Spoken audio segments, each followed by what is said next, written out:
DI ফান্ডের রাস্তার উপর জবরদখল করে অবৈধ নির্মাণ করার অভিযোগ বিজেপির নেতা তথা ব্যবসায়ী দিলীপ বাইরের বিরুদ্ধে। অভিযোগ সিপিএমের। অভিযোগ বিজেপি নেতা ডিআই ফান্ডের রাস্তা সংকীর্ণ করে নিজের জবরদখল করেছে। এই অভিযোগে গতকাল নকশালবাড়ি থানার অভিযোগ দায়ের করার পর আজ নকশালবাড়ি গ্রাম পঞ্চায়েত ও হাট অফিসে স্মারকলিপি করে নকশালবাড়ি সিপিআইএম এরিয়া কমিটি। এদিন দলীয় কর্মীদের নিয়ে কার্যালয় থেকে বিক্ষোভ করে সিপিএম।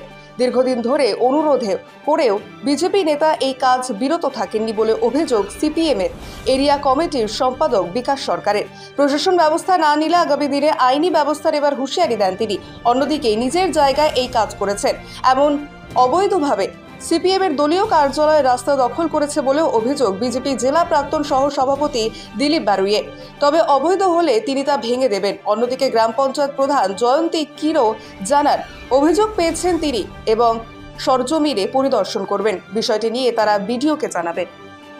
করিনি, আমার পাশেই দেখেন সিপিএম পার্টি অফিস এবং তারা টোটালটাই রাস্তাটাকে ব্লক করে কিন্তু একটা বারান্দা করেছে, যেটা ওনাদের জায়গা না। পার্টি অফিসটা ওনাদের জায়গা না, সেটা আমি যাচ্ছি না, কিন্তু ওনারা অবৈধভাবে যে বারান্দাটা করেছে আমার ওটার দিকেও আমার একটু আঙ্গুল তুলে বলছি এটা ওনাদের অন্যায় হয়েছে। এবং আমাদের ওই বরাবর যদি যাওয়া যায় তাহলে সামনেও দেখা যাবে যেটা ঢোকা রাস্তা পঞ্চায়েত থেকে ঢোকার মুখে ওই জায়গায় রাস্তাটা 3-4 ফিট, পরে এসে 12 ফিট হবে, 10 ফিট হবে, এটা তো হতে পারে না। রাস্তা একটা লেভেল থাকবে, মাপ, সে লেভেল নিয়ে চলবে। আমার এখানে এসে চওড়া করে দেবে রাস্তা, আবার যেখানে করবে ওই যেখানে ঢুকবে ওখানে তো গাড়ি ঢুকতে পারে না, একটা টোটো গাড়ি ঘুরাতে পারে না।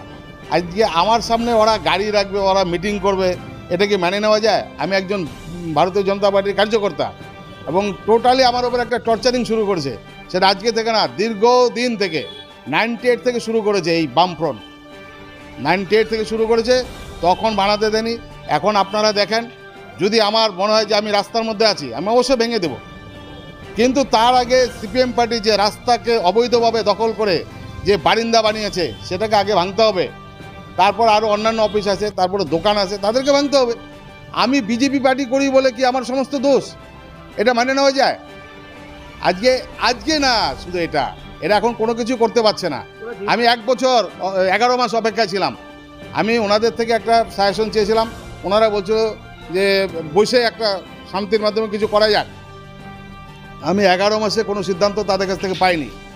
যখন আমি কাজ শুরু করতে গেলাম তখন কেউ কিছু বলেনি।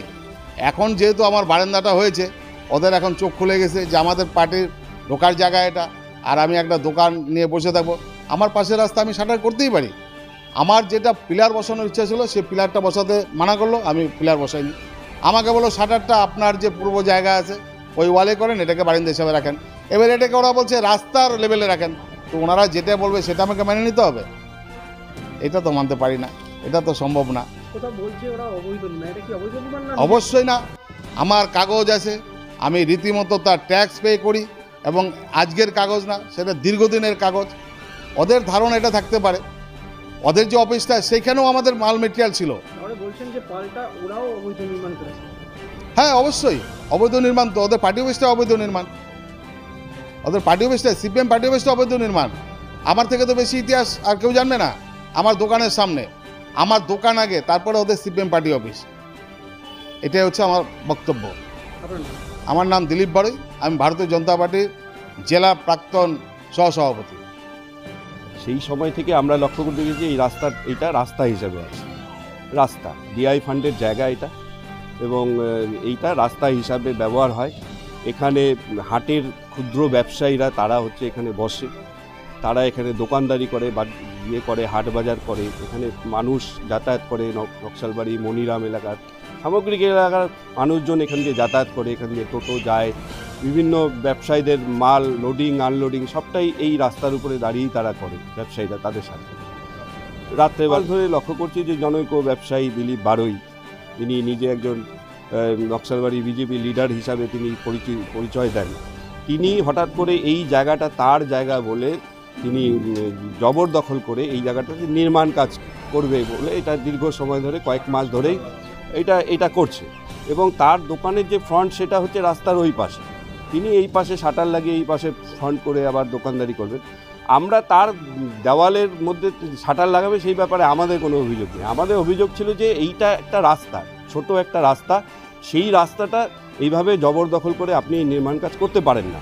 আমরা বিভিন্নভাবে তার সঙ্গে বসে আলাপ আলোচনার মধ্যে দিয়ে এই সমস্যাটা সমাধান করতে চেয়েছিলাম যে আপনি আসুন, বসুন, কথা বলুন। আমরা ব্যবসায়ী সমিতির বিভিন্ন নেতৃত্বদেরও আমরা বলছিলাম যে আপনারা একটু বসুন।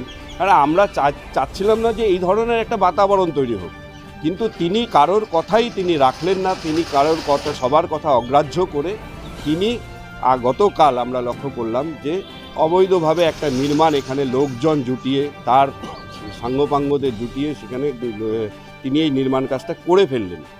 গতকাল আমরা থানাতে একটা অভিযোগ করেছি, আমরা আজকে নকশালবাড়ি গ্রাম পঞ্চায়েতে একটা অভিযোগ করলাম। এই রাস্তাটার এটা বুঝতে পারছি না, এটা হচ্ছে প্রশাসনের গাফিলতি তো অবশ্যই আছে, ডিআই ফান্ডের গাফিলতি অবশ্যই আছে, গাফিলতি আছে। প্রশাসনের চোখের নাকের ডগায় এই ধরনের অবৈধ নির্মাণ হচ্ছে, প্রশাসন নিশ্চুপ, প্রশাসনের কোনো পদক্ষেপ নেই। তাই আমরা আমাদের পার্টির পক্ষ থেকে আইন আমরা নিজে হাতে তুলে না নিয়ে আমরা প্রশাসনের কাছে গেলাম। আমরা নকশালবাড়ি পুলিশ প্রশাসনকে বললাম, আমরা নকশালবাড়ি গ্রাম পঞ্চায়েতে আমরা আজকে একটা অভিযোগপত্র দিলাম, আমরা ডিআই ফান্ড অফিসে অভিযোগপত্র দিলাম। আমরা চাইছি এই অবৈধ নির্মাণ অবিলম্বে ভাঙা হোক। জনগণের স্বার্থে যে রাস্তা ছিল সেই রাস্তা জনগণের স্বার্থে থাকুক। ব্যবসায়ীদের স্বার্থে, যারা ব্যবসায়ীরা এইখানে বসে ব্যবসা বাণিজ্য করে, ক্ষুদ্র ব্যবসায়ী, হাটে ব্যবসায়ীরা, তারা এখানে যে ব্যবসা বাণিজ্য করে সেটা আগে যেমনভাবে চলছিল সেইভাবে চলুক। এবং প্রায়র দাবি হচ্ছে এই নির্মাণটাকে ভেঙে দেওয়া হোক।